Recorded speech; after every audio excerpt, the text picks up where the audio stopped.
Renal biochemistry আমরা যে জায়গাটাকে ফলো করব এখানে যে জায়গাটাকে ফোকাস করব সেটা হচ্ছে বডি ফ্লুইড। আমাদের আমি যদি বলি অ্যাডাল্ট মেল বা ফিমেল এদের বডিতে বিভিন্ন পার্সেন্টেজে বডি ফ্লুইড হিসেবে ওয়াটার থাকে, বা আমরা জানি আমাদের বডির অ্যারাউন্ড 60% অর অ্যাবাভ ওয়াটার থাকে, বাচ্চাদের আরও বেশি। তাহলে এই যে ওয়াটার আমাদের বডির সকল মেটাবলিক রিয়াকশন ঘটানোর জন্য ওয়াটার মাস্ট। আচ্ছা, তো এই যে আমরা ফিজিওলজি পড়ে আসছি, আমাদের ফিজিওলজিতে অলরেডি আমরা জানতাম যে আমাদের আমাদের যে বডি ফ্লুইডটা ওটা কীভাবে ডিস্ট্রিবিউট হয়, যে কিছু ফ্লুইড থাকে এখানে সেলের ভিতরে এবং কিছু ফ্লুইড থাকে সেলের বাইরে, তাই না? তো সেলের ভিতরে যে ফ্লুইডটা সেটাকে আমরা বলতাম ইন্ট্রাসেলুলার ফ্লুইড, আর যে ফ্লুইডটা হোক সেটা ভেসেলের ভিতরে অথবা ভেসেল আর সেলের মাঝখানে, এই সবটা আসলে কি এক্সট্রা সেলুলার ফ্লুইড, মানে সেলের বাইরে। এবং আমরা এটাও জানতাম যে আমাদের ইন্ট্রাসেলুলার ফ্লুইডের মানটা অনেক বেশি, এটা প্রায় 28 লিটার পর্যন্ত, যেখানে এক্সট্রাসেলুলার ফ্লুইডটা প্রায় 14 লিটার পর্যন্ত। হয়তো আপনাদের মাথায় একটা কোশ্চেন আসছিল ততক্ষণে, কেন এটা এত বেশি, কেন এটা এত কম? এর যৌক্তিকতাটা কোথায়? কথা হচ্ছে, দেখেন আমাদের বডিগুলো ট্রিলিয়নস অফ সেল দিয়ে তৈরি, তাই না? তো এই যে সেলের মেইন থাকে কি সেলের ভিতরে? পানি বা আদর জিনিসপত্র, তাই না? আর সেল ব্যতীত আপনার বডিতে আছেই কি? যে জায়গা আছে, ফাঁকা জায়গা কম তুলনামূলক, তাহলে অবশ্যই আপনার ইন্টারসেলুলার ফ্লুইডের পরিমাণ বেশি থাকবে কম্পারেটিভলি এক্সট্রাসেলুলার ফ্লুইডের তুলনায়। এটা হচ্ছে 1 নাম্বার ব্যাখ্যা। সেকেন্ড ব্যাখ্যা কি? আপনি যদি এই জায়গাগুলা এবং সেলের ভিতরের ইলেকট্রোলাইটগুলো দেখেন, দেখবেন সেলের ভিতরে তুলনামূলক ইলেকট্রোলাইটের পরিমাণ বেশি থাকে। এই ব্যাখ্যা যাওয়ার আগে আমি একটু ক্লাস ইন্টারের বা এসএসসির কথা বলি। ধরেন আপনি ছোটবেলায় পড়ছেন যে, এখন হয়তো পড়ান বাচ্চাদেরকে যে সোডিয়াম ক্লোরাইড কীভাবে পানিতে দ্রবীভূত হয়, ব্যাখ্যা করো। তো সোডিয়াম ক্লোরাইডকে যখন পানিতে দেই কি হয়? এটা হচ্ছে সোডিয়াম প্লাস, এর চারপাশে কি থাকে? অক্সিজেনগুলো এভাবে থাকে এবং এর পাশ দিয়ে হাইড্রোজেনগুলো এইভাবে থাকে, ঠিক আছে? এইভাবে থাকে, যার মাধ্যমে আলটিমেটলি কি সোডিয়ামটা দ্রবীভূত হয়। সেমভাবে আমি যদি ক্লোরাইডের কথা ভাবি, ক্লোরাইডের চারপাশে কি হয়? ক্লোরাইডের চারপাশে এখানে প্রোটন, আর এই দিক বরাবর থাকে অক্সিজেন, আবার এই বরাবর প্রোটন, বা প্রোটন না না বলে ইও বলতে পারি, হাইড্রোজেনের কথাও। তাহলে এইভাবে কি হইতেছে? এইভাবে ক্লোরিনটাও পানিতে দ্রবীভূত হইতেছে। তাহলে ঘটনাটা কি আসলে? তাহলে ঘটনাটা হচ্ছে যে এই যে আমরা লবণ খাচ্ছি, এই লবণ কিন্তু একা একা থাকতেছে না কোথাও। এই লবণ সাথে কাকে নিয়ে থাকতেছে? লবণ সাথে হচ্ছে পানিকে নিয়ে থাকতেছে একত্র করে। তাহলে যেখানে লবণ বেশি সেখানে পানিও বেশি। তো এই ক্ষেত্রে আপনি যদি দেখেন আমাদের ইন্টারসেলুলার ফ্লুইড বা আমাদের সেলের ভিতরে আসলে ইলেকট্রোলাইটের পরিমাণ তুলনামূলক বেশি কম্পারেটিভলি এক্সট্রাসেলুলার ফ্লুইডের তুলনায়। আমরা একটু পরেই আমাদের এবিসি বায়োকেমিস্ট্রির একটা ছবি দেখবো, সেখানে আমরা বুঝতে পারবো তার কেন এই জায়গাগুলোতে পানি ধরে রাখতেছে, পানি থাকতেছে। এর একটা কারণ কি? এই যে চার্জ, এই চার্জের কারণে আলটিমেটলি এখানে পানিগুলা ধরে রাখতে পারতেছে এরা, ঠিক আছে? ওকে, তো দেখেন আমাদের বডি ফ্লুইড কম্পার্টমেন্টকে মেজর দুইটা ভাগে ভাগ করা হয়েছে। একটা হচ্ছে ইন্টারসেলুলার ফ্লুইড, যেটা হচ্ছে 28 লিটার, এক্সট্রাসেলুলার ফ্লুইড হচ্ছে 14 লিটার, ঠিক আছে? এবং আমি যদি বলি এটার একটা রেশিও আমরা মনে রাখতে পারি, যে আমাদের টোটাল বডিতে যে ফ্লুইড থাকে, সেই টোটাল ফ্লুইডের 2/3 থাকে ইন্টারসেলুলার, 1/3 থাকে এক্সট্রাসেলুলার ফ্লুইড। এবং এই যে এক্সট্রাসেলুলার ফ্লুইড থাকে, এই এক্সট্রাসেলুলার ফ্লুইডের আবার 75% হচ্ছে এক্সট্রাভাস্কুলার ফ্লুইড, ঠিক আছে? কত? 75%। আর 25% হচ্ছে ইন্টারসেলুলার। কেন বললাম এই পার্সেন্টেজটা? কারণ এখানে 70 কেজি বাদ দিয়ে আপনাকে এখানে 60 কেজি দিলে আপনার হিসাব করতে হবে। তখন কিন্তু আপনি এভাবে হিসাব করবেন, ঠিক আছে?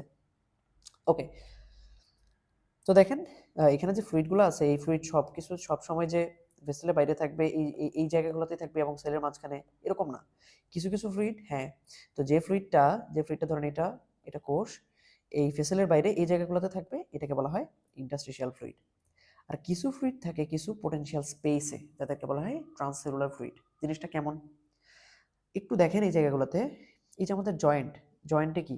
এই জয়েন্টে এখানটাতে যে ফ্লুইড আছে, এটা তো কোষের বাইরে, অবশ্যই কোনো কোষের ভেতরে না।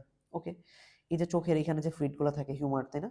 পেরিটোনিয়ামের যে পর্দা, এই দুটার মাঝখানে কিছু ফ্লুইড থাকে। কেন? কারণ এই যে মুভমেন্ট হইতেছে, এখানে ফ্লুইড না থাকলে ঘর্ষণ হইতো, আমরা পেইন অনুভব করতে পারতাম, তাই না?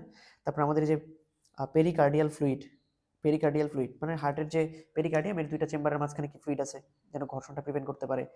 তারপরে কি আমাদের ডাইজেস্টিভ জুইস যেগুলো, এগুলো কি সেলের বাইরে আলটিমেটলি একটা ডাইজেস্টিভ একটা, এই যে টিউবিউলের ভিতরে বিভিন্ন কাজে লুব্রিকেশনের মতো সাহায্য করতেছে, ঠিক আছে? আমাদের প্লুরাল ফ্লুইডের কথাও সেম। আর আমাদের সেরেব্রোস্পাইনাল ফ্লুইড যেটা কি করতেছে, আমাদের মাথায় আমরা এত ভারী একটা কিছু নিয়ে ঘুরতেছি কিন্তু আমরা বুঝতে পারতেছি না।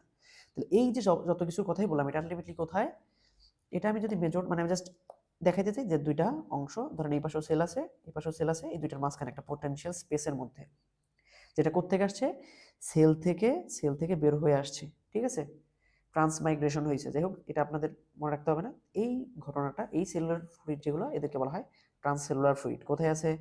সিএসএফ এর ভিতরে আছে, পেরিকার্ডিয়ামের মধ্যে যে দুইটা লেয়ার, দুইটার মাঝখানে আছে পেরিটোনিয়াল ফ্লুইড, তারপর হচ্ছে আমাদের এই যে জয়েন্টের ফ্লুইড, আমাদের চোখের ভিতরে ফ্লুইড, ঠিক আছে, প্লুরাল ফ্লুইড, এই সবগুলা বা ডাইজেস্টিভ জুস এগুলো সব কি ট্রান্সসেলুলার ফ্লুইড। এখানে যদিও 0.5 লিটার দিছে, এইটা 0.5 লিটার থেকে 1.5 লিটার পর্যন্ত ভ্যারি করতে পারে। কত লিটার পর্যন্ত? 1.5 লিটার পর্যন্ত ভ্যারি করতে পারে। আমি এটাকে এখানে লিখে দিই। আচ্ছা, আরেকটা কথা বলে দিই। কি কথা? এই যে আপনি একটা রুলস মুখস্থ করছেন, এটা 28 লিটারই হইতে হবে, এটা 14 লিটারই হইতে হবে। যদিও আমরা আন্ডার গ্রাজুয়েট বলতেছি বলতে এই ফার্স্ট ইয়ার সেকেন্ড ইয়ার হয়তো আমরা এটা দেখবো যে টিচাররাও চাইবে এটাই বলতে, কারণ এনারা এটাই শুনতে চায়। কিন্তু এরকম ধরাবাঁধা কোনো রুল নাই যেখানে 28 লিটারই হবে, এটা 14 লিটারই হবে। এবং আমি যদি আমাদের ডেভিডসনের রেফারেন্স হিসেবে বলি, আমাদের ডেভিডসনে এই 28 লিটার, এখানে 28 লিটার না বলে এখানে 25 লিটার বলছে। আমি ছবিটা একটু দেখাই আপনাদেরকে, এক সেকেন্ড। এই ছবিটা একটু দেখেন। এখানে আসলে এই ছবিটা দেওয়ার সময় একটু ভুল করছে, সেটা হচ্ছে এই 25 লিটার আসলে এইখানে, এই 12 হচ্ছে এইখানে, আর এই 3টা এইখানে। দেখতেই পারতেছেন যে একটু ডিস্টেন্স হয়ে গেছে দেওয়ার সময়, ভুলবশত দিয়ে ফেলছে এইভাবে। তাহলে কি বুঝলেন যে সেলের ভিতরে কত লিটার থাকে? 25 লিটার। আর ইন্টারস্টিশিয়াল ফ্লুইড কত? 12 লিটার। আর 3 লিটার কোথায়? প্লাজমায়। মানে এই দুইটা মিলে আলটিমেটলি আমার এক্সট্রাসেলুলার ফ্লুইড, যেটা কত? প্রায় 15 লিটার। ঠিক আছে, আবার টোটাল বডি ফ্লুইড তাহলে কত? 25 প্লাস 15 ইকুয়ালস টু 40, যেটা আপনি একটু আগে কি দেখলেন? যেটা আপনি একটু আগে দেখলেন 42 লিটার। ঠিক আছে, ওকে। তাহলে আপনি যে ভাববেন যে 70 কেজি বডি ওয়েট হইলে তার বডিতে সবসময় 42 লিটার পানি থাকবে, নট নেসেসারি। এবং আমাদের বডিতে কতটুকু পানি থাকবে এটা আসলে অনেক কিছুর উপর ডিপেন্ড করে। কেমন কি কি বিষয়ের উপর ডিপেন্ড করে আমরা যদি একটু বলি, কি কি বিষয়ের উপর ডিপেন্ড করে আমরা যদি একটু বলি, নাম্বার 1 আমাদের এইজ, নাম্বার 2 আমাদের মাসেল ম্যাস, নাম্বার 3 আমাদের ফ্যাট, বডি ফ্যাট। দেখা যায় আমাদের বয়স যত বাড়তে থাকে আমাদের বডিতে তুলনামূলক ফ্যাটের পরিমাণটা বাড়তে থাকে। ঠিক আছে, তো বয়স যত বাড়তে থাকে বডিতে দেখা যায় কি এই ফ্যাটের পরিমাণ বাড়ার কারণে এবং মাসেল কমার কারণে, তাহলে বয়স বাড়ার সাথে সাথে কি হয়? বয়স বাড়ার সাথে কি হয়? আমরা কি বললাম? মাসেল কমে যায়। আচ্ছা, লেখাটা কেমন দেখা যাইতেছে? মাসেল কি হয়? যে মাসেল কমে যাইতেছে এবং বডি ফ্যাট বেড়ে যাইতেছে, যার কারণে আলটিমেটলি বডি ফ্লুইড কমে যাইতেছে, টোটাল বডি ফ্লুইডটা। ঠিক আছে, আর মাসেল মাস যত বেশি বডি ওয়াটারও তত বেশি, ফ্যাট যত কম বডি ওয়াটার তত বেশি কম্পারেটিভলি। তাহলে দেখেন ফিমেলের মধ্যে কি বডি ফ্যাট তত একটু বেশি, তাই না? ফ্যাট বেশি থাকলে বডি ওয়াটার তুলনামূলক কম, এই জন্য ফিমেলের মধ্যে বডি ওয়াটার কম দেখা যায়। ঠিক আছে, ওকে। আর আপনি জেনে থাকবেন যে আমাদের যে ধরেন এটা আমাদের স্কিন, এই স্কিনের সবার বাইরে একটা লেয়ার আছে যেটাকে বলা হয় স্ট্রেটাম কর্নিয়াম। ঠিক আছে, এই স্ট্রেটাম কর্নিয়ামটা একটা ওয়াটারপ্রুফ লেয়ার হিসেবে কাজ করে। কি হিসেবে কাজ করে? ওয়াটারপ্রুফ লেয়ার হিসেবে কাজ করে। আমি একটু লিখে দিই, তাহলে এখানে যে স্ট্রেটাম কর্নিয়াম যে অংশটা থাকে, স্ট্রেটাম কর্নিয়াম, এটা যে কি করে? এটা হচ্ছে কিছুটা ওয়াটারপ্রুফ, একদম কমপ্লিটলি কিন্তু না, কিছুটা বলছি, ওয়াটারপ্রুফ হিসেবে কাজ করে, যার কারণে এক্সেস ওয়াটার লস হতে দেয় না। কেন বললাম এটা? এক্সেস ওয়াটার লস হতে দেয় না। কেন বললাম এই কথার? দেখো, যাদের সিভিয়ার বার্ন হয়, স্ট্যাটাম কোনিয়াম লেভেলটা যাদের হচ্ছে পুড়ে যায়, ওদের কি হয়? ওদের ওয়াটারপ্রুফ যে জ্যাকেটটা ছিল সেই জ্যাকেটটা চলে যাওয়ার কারণে ইজিলি এদিক দিয়ে ফ্লুইড বের করে লিক করে চলে যায়। কোথায়? বার্নের সময়। তাহলে বার্ন হইলে কি হয়?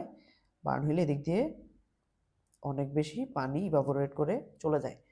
এবং দেখা যায় এটা কত গুণ হইতে পারে? নর্মাল অবস্থার 10 গুণ পর্যন্ত পানি লস হইতে পারে। এবং সেটা আপনি যদি মাপেন up to 3 to 5 litre per day পর্যন্ত হইতে পারে। আপনি চিন্তা করতে পারতেছেন, আপনি এত লিটার তো পানি খানো না রেগুলার, তাই না? বুঝতে পারছেন কথা?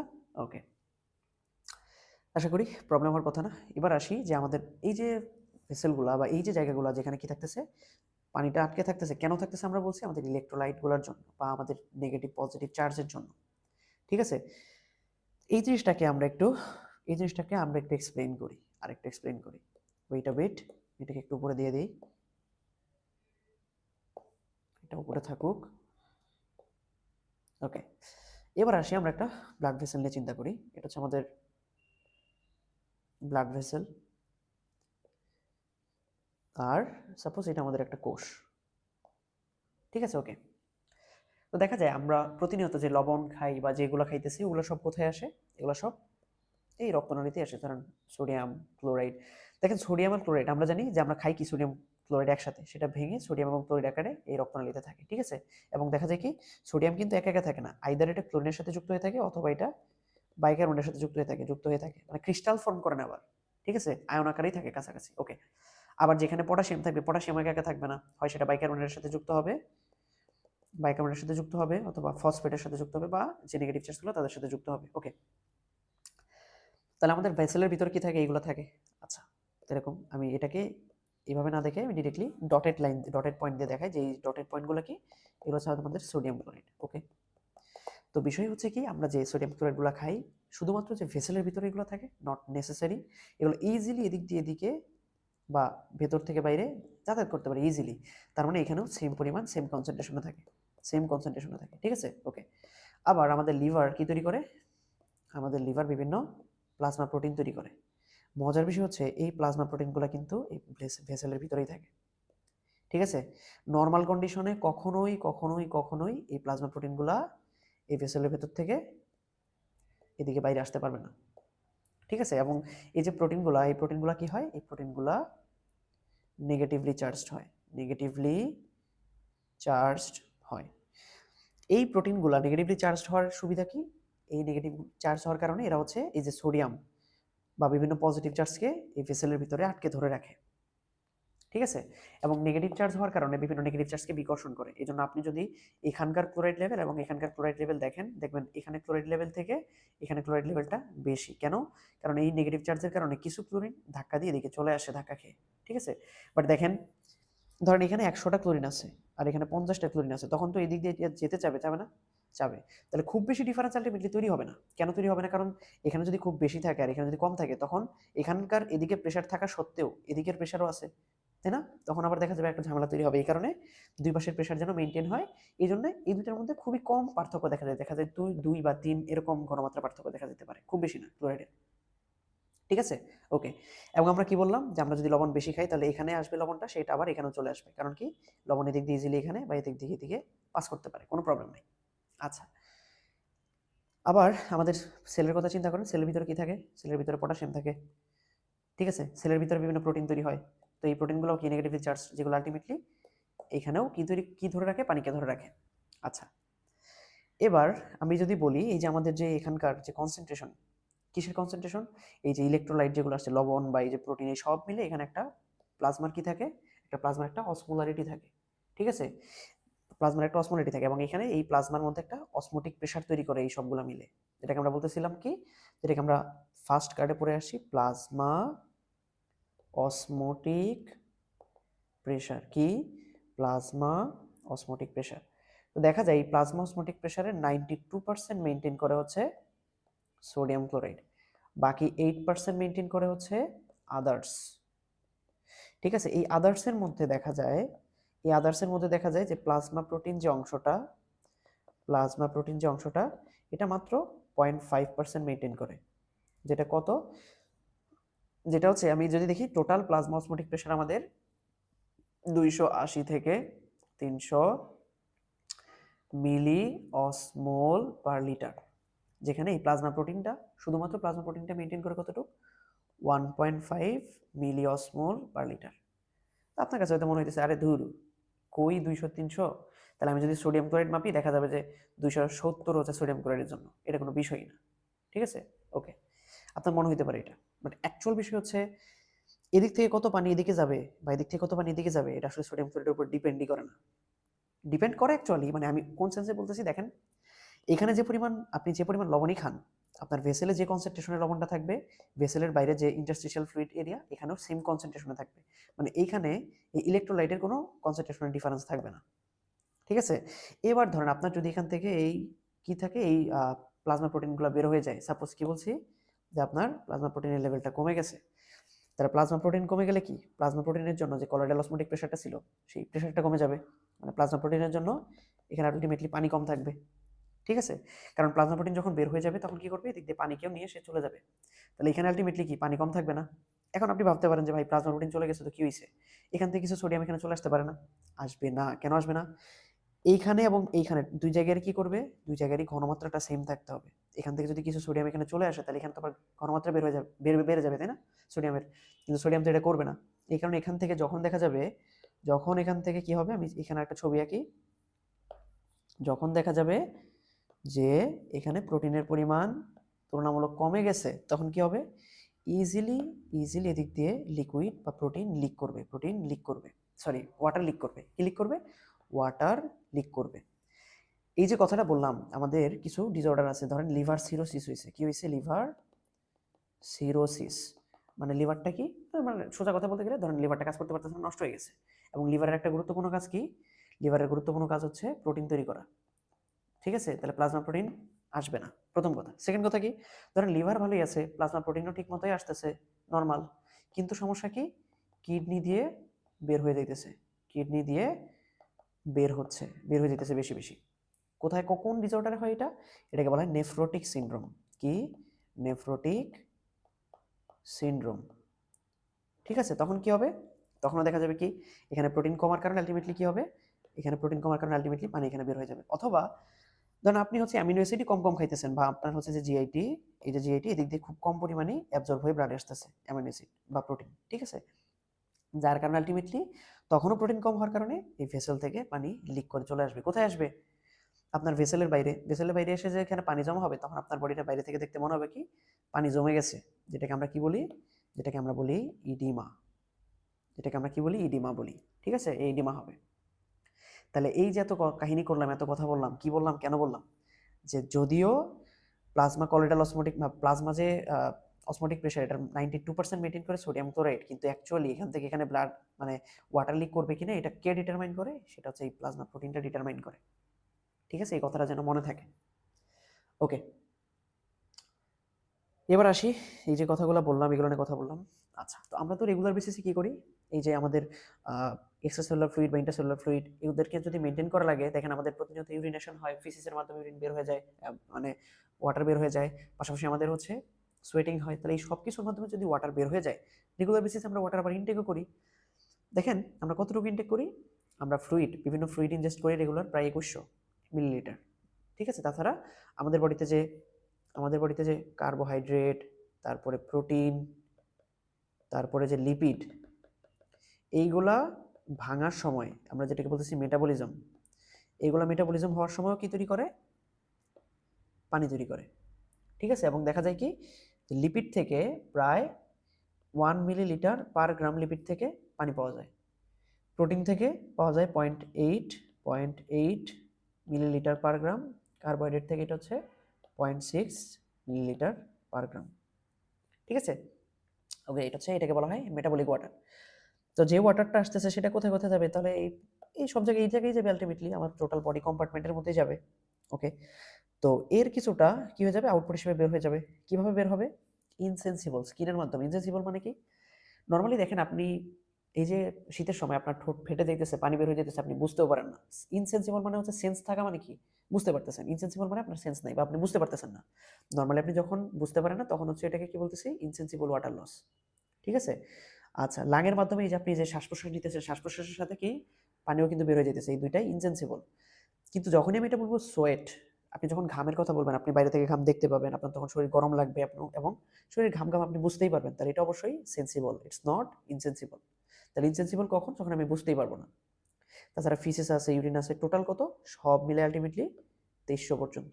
মানে আমি যে পরিমাণ ওয়াটার আলটিমেটলি বডিতে নেই, সেই পরিমাণ আলটিমেটলি বের করে দিই। ঠিক আছে, এবার ধরেন আপনার ইউরিন কম তৈরি হইতেছে, তাহলে যে পরিমাণ আপনি হচ্ছে পানি খাইতেছেন, সেটা কি বের হইতে পারবে? অবভিয়াসলি বের হইতে পারবে না। তাহলে এক্সট্রা পানি কোথায় থাকবে? আমার এই বডির কোনো না কোনো কম্পার্টমেন্টে অ্যাড হবে না? হ্যাঁ, সেখানে আপনার বডিতে কি ডেভেলপ করতে পারে? ব্লাড প্রেশার বেড়ে যেতে পারে, ইডেমা হইতে পারে। ঠিক আছে, ওকে, আশা করি জিনিসটা বুঝতে পারতেছেন। তাহলে আমরা এই যে বললাম ইনসেন্সিবল ওয়াটার লস এবং সেন্সিবল ওয়াটার লস, আশা করি আপনাদের জিনিসটা বোঝার কথা। আচ্ছা, এখানে একটা কথা আছে, সেটা কি? সেটা হচ্ছে ওয়াটার টার্নওভার। সেই জিনিসটাকে আমি একটু এইভাবে ব্যাখ্যা করি এখানে। আচ্ছা, এই ছবিটা হচ্ছে গাইটনের ছবি না, আমাদের পরীক্ষা, এটা বায়োকেমিস্ট্রি পরীক্ষায় এই কোশ্চেনটা আসছিল 2021, আমি 2021 না, সম্ভবত 23 আমাদের নভেম্বরের প্রফেশনাল পরীক্ষা হয়েছিল, 23 কিনা, আমি একদম মানে ওরকমই, হ্যাঁ। তখন এইটা পরীক্ষা আমাদের আসছিল এবং আমি গাইটনেরটাই লিখে দিয়েছিলাম। ঠিক আছে, আপনার যদি মনে হয় আমি এবিসি বায়োকেমিস্ট্রিটা পড়বো, পড়তে পারেন, সমস্যা নেই। আমার এই ভ্যালু নিয়ে আসলে কনসার্ন নাই। কেন কনসার্ন নাই? কারণ এই ভ্যালুগুলো একদম অ্যাকুরেট হবে, নট নেসেসারি। এক্সারসাইজ থেকে শুরু করে বিভিন্ন কারণে একটু কম বেশি হতে পারে। ওকে, আপনাদের কলেজ যেটা প্রেফার করবে সেটা করবেন। এবার আসি যেটা আমরা বলতেছিলাম ওয়াটার ওয়াটার টার্নওভার জিনিসটা কি? ওয়াটার টার্নওভার জিনিসটা হচ্ছে আমাদের টোটাল ইসি মানে এক্সট্রাসেলুলার ফ্লুইডের তুলনায় আমরা কি পরিমাণ ফ্লুইড ইনটেক করতেছি, অথবা যে পরিমাণ ইনটেক করতেছি সেটাই তো ফিজিওলজিক্যাল সময়ে আমরা আউটপুট হিসেবে দিতেছি, তাই না? তাহলে আমাদের এক্সট্রাসেলুলার ফ্লুইডের পার্সপেক্টে আমরা কতটুকু ফ্লুইড রেগুলার ইনটেক বা আউটপুট হিসেবে দিতেছি সেটাকে বলা হয় ওয়াটার টার্নওভার। দেখেন আমাদের এক্সট্রাসেলুলার ফ্লুইড কত? আমাদের এক্সট্রাসেলুলার ফ্লুইড হচ্ছে 14 লিটার, তাই না? 14 লিটার। আর আমরা রেগুলার বেসিসে কতটুকু বের করে দিতেছি? দেখেন এটা যদি আপনারা এবিসি বায়োকেমিস্ট্রি ধরেন তাহলে এখানে হবে কি 2.6 লিটার। আর যদি আপনারা গাইডনেটটা ধরেন তখন এটা কি হবে? তখন এটা হবে 2.3 লিটার। ঠিক আছে, মানে একটু চেঞ্জ আসতে পারে, যাই হোক।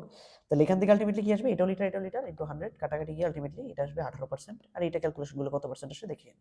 তো এটা হচ্ছে water turnover, normal water turnover. ঠিক আছে, ওকে। তো আমাদের দেখা যায় কি অ্যাডাল্টদের ওয়াটার টার্নওভার 18% এরকম হয়। ঠিক আছে, ওকে। বাচ্চাদের ক্ষেত্রে দেখা যায় কি বাচ্চাদের ক্ষেত্রে ওয়াটার টার্নওভারটা বাচ্চাদের ক্ষেত্রে আপ টু বেড়ে এটা 40 থেকে 50% পর্যন্ত হইতে পারে। মানে কি? মানে এদের এক্সট্রাসেলুলার ফ্লুইড তো যেরকম থাকে, যেরকমই থাকুক, ওদের ইনটেক বা আউটপুট যদি বলি কম বেশি হয়, তাই না? কম বেশি হয়। এবং ওদের এক্সট্রাসেলুলার ফ্লুইড মানে টোটাল বডির কথা চিন্তা করুন, ওদের বডি ছোট, এক্সট্রাসেলুলার ফ্লুইডও খুব বেশি থাকে না। ঠিক আছে, তাহলে একটু বেশি পরিমাণ পানি যদি বের হয়ে যায় তাহলে কিন্তু কি হইতে পারে? মেজর লেভেলের প্রবলেম তৈরি হতে পারে। ঠিক আছে, কেন আমরা বুঝলাম? এই যে ওয়াটার টার্নওভার দিয়ে আমরা বুঝতে পারতেছি। ঠিক আছে, কারণ প্রতিনিয়ত বডি থেকে এত পার্সেন্ট মানে প্রায় বডির অর্ধেক ফ্লুইড বের হয়ে যেতেছে বা অ্যাড হইতেছে। ঠিক আছে, ওকে। তাহলে এই হাই টার্নওভারের জন্য ওরা হালকা ভমিট বা হচ্ছে হালকা ডায়রিয়া বা এক্সেসিভ সোয়েটিংয়ে ওরা অনেক প্রবলেমে ফেস করতে পারে। ঠিক আছে, তাহলে তারা হচ্ছে কুইকলি ডিহাইড্রেটেড হয়ে যায়। কি বললাম? কুইকলি ডিহাইড্রেটেড হয়ে যায়। ঠিক আছে, কখন? যখন তারা ডায়রিয়াতে থাকে, যখন তাদের ডায়রিয়া হয়, বা হচ্ছে যখন তারা বমি করে, ইভেন তাদের এক্সেস সোয়েটিং হলে তখনও এইরকম ঘটনা ঘটতে পারে। এক্সেস সোয়েটিংয়ে এই ধরনের ঘটনা ঘটতে পারে। ঠিক আছে, ওকে। আশা করি এই জিনিসটা বোঝা গেছে মোটামুটি। আচ্ছা, এখানে একটু পরে এখানে আসতেছি। আরেকটা কথা আমি বলি, কিছুদিন পরেই বা নেক্সট কয়েকটা ক্লাসে আপনি একটা জিনিস জানবেন যে আমাদের অব্লিগেটরি কিছু ঘটনা বডিতে ঘটে। আমাদের ধরেন বডিতে তো সবসময় কি করতেছে? বিভিন্ন মেটাবলিক অ্যাক্টিভিটি করতেছে। দেখা যায় এই মেটাবলিক বিভিন্ন অ্যাক্টিভিটির কারণে আমাদের কি হয়? বডিতে বিভিন্ন ধরনের ওয়েস্ট প্রোডাক্ট তৈরি হয়। ঠিক আছে, তো এই ওয়েস্টকে বডি থেকে বের করে কিভাবে? এই ওয়েস্টটাকে বডি থেকে বের করে হচ্ছে পানির সাথে মিক্স করে। পানির সাথে মিক্স করে, কার সাথে মিক্স করে? পানির সাথে মিক্স করে। তাহলে এই ওয়েস্ট প্রোডাক্টগুলোকে বের করতে গেলে আমার মিনিমাম মানে পানির সাথে মিক্স করে বের করতে হবে। দেখা যায় আমার বডিতে রেগুলার বেসিসে যে মেটাবলিক প্রসেসগুলো হয়, এর কারণে আলটিমেটলি আমার যে পরিমাণ মেটাবলিক ওয়েস্ট প্রোডাক্ট তৈরি হয়, এই ওয়েস্ট প্রোডাক্টকে আমি যদি বের করতে চাই, আমার মিনিমাম যে ওয়াটার লাগবে সেটা কত? সেটা হচ্ছে প্রায় 500 ml এর কাছাকাছি। মানে মিনিমাম যে পরিমাণ ইউরিন আলটিমেটলি তৈরি হইতে হবে এটা কত?